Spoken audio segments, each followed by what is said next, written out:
give you a short tutorial on how to clean your cartridge-based retro gaming systems, such as the Nintendo NES system, or even works on the Atari 2600 system. What we have to do is, we all had a problem that after periods of time our cartridges get dirty. We put them in the game system and we get the flashing screen and nothing seems to work. We'll take the cartridge out, we'll blow in it, we'll put it back in, the screen still flashes and the game doesn't work. And then you take your cartridge cleaning, your cotton swabs, alcohol, we'll wipe off the cartridges, the little contacts inside, wipe them off, put them in, the game still doesn't work. The problem we have with that is it's not dust. You have corrosion that has built up on the contacts inside the game.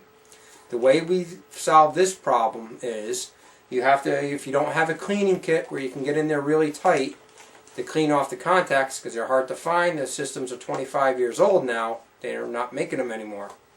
We have to take the cartridge apart to get in there and clean it really well. Now, on the NES cartridges, there are two types of screws inside.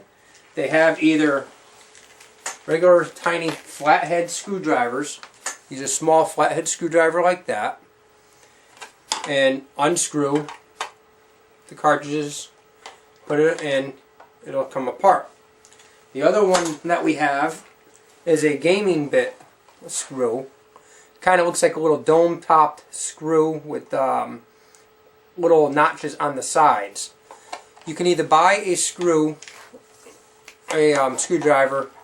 online, or you can even make your own by taking an old flathead screwdriver bit and notching out the center. You can put that inside, that grabs onto the ends of the screw, and that will work fine in taking apart your cartridge. After you've taken apart your cartridge, you open it up and you find your circuit board inside. The problem with the circuit board is these little metal contacts you have are made of brass. The brass corrodes very easily. When these get dirty and tarnished, the game does not make contact and will not work. After you have tried your liquid rubbing solutions on these contacts and your game still does not work, you have to go to the next step, which is you take the game apart, and the easiest method, take a pencil with an eraser. Rub the eraser end over your contacts, and that will clean the corrosion off.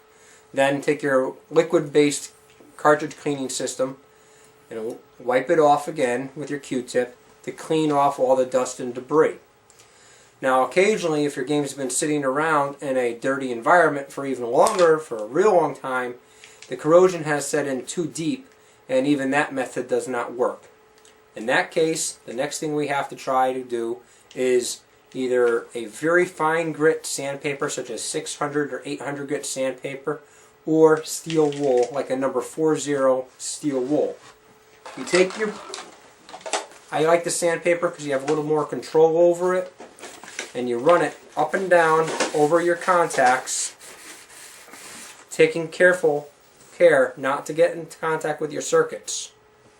Or if you're using steel wool, same thing. Rub it back and forth, clean up your contacts, and they'll start to get nice and shiny. You don't want to rub too hard because these contacts are very thin and you don't want to erase them from being on the board altogether. Again, then take your liquid-based cleaning system, your Q-tip with alcohol or your VCR tape cleaner, run it back over it to clean off any dust that you just created. And then put your game back together and put it in your system and it will work. Now, occasionally you might even get a system that's very, very stubborn and still does not want to work. In that case, when that happens, you can try this method.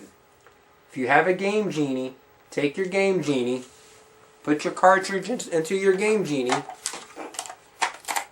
like so, and for some reason, when you put the game that does not work normally into a Game Genie, put it in your Nintendo NES system, or SNES, Genesis, whatever you have with the Game Genie for, you put it back in the system, The game now works. Now, my son would like to say something at this time. What if you don't have a Game Genie? Clean it some more. What if you don't want to clean it some more? Then you will have a game that doesn't work. Good answer. Now, you could always keep trying to wiggle the cartridges inside it, make a better contact. Don't forget, you might have to clean the contacts of your game as well, or of your game system. So, that is all. I hope this tutorial helps you, and happy retro gaming. Alright, now it's my turn. How do I get this? Stop recording.